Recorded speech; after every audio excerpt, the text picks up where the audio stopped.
문화계 블랙리스트 핵심 연루자 김기춘 전 대통령 비서실장이 징역 3년의 실형을 선고받았습니다. 법원은 같은 혐의를 받았던 조윤선 전 문체부 장관은 무죄를 선고하면서 국회에서 위증을 한 혐의만 유죄로 인정했습니다. 네, 집행유예를 받은 조 전 장관은 서울구치소에서 집으로 돌아갔습니다. 서울중앙지법으로 가보겠습니다. 구아림 기자 전해주시죠. 네, 서울중앙지법은 김기춘 전 대통령 비서실장에게 문화계 블랙리스트 작성과 지시를 내린 혐의를 유죄로 인정하며 징역 3년의 실형을 선고했습니다. 앞서 이화여대 학사비리나 비선진료 사건 등의 선고가 있었지만 국정농단 사건 중 박근혜 정부 핵심 실세에 대한 실형이 내려진 건 이번이 처음입니다.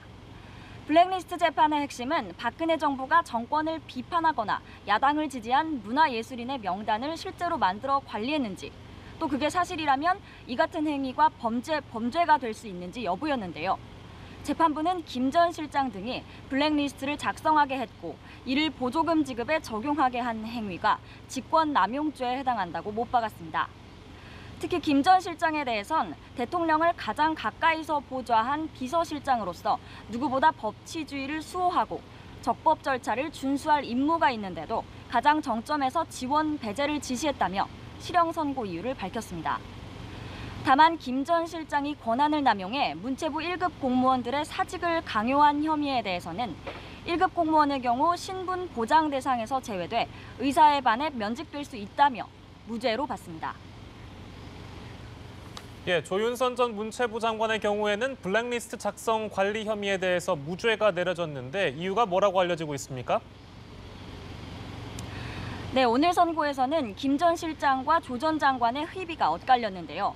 김 전 실장에 대해서는 비판적 성향의 문화예술인에 대한 제재를 지시하고 이를 보고받는 등 책임이 있다고 봤지만 재판부는 조 전 장관이 이것을 직접 승인했다고 보기는 어렵다고 판단했습니다. 다만 조 전 장관이 장관 부임 당시 이미 블랙리스트의 실상을 충분히 알고 있었음에도 국회 청문회에서 모르쇠로 일관한 건 위증죄에 해당한다고 봤습니다. 법원은 조 전 장관에게 징역 1년에 집행유예 2년을 선고했는데요.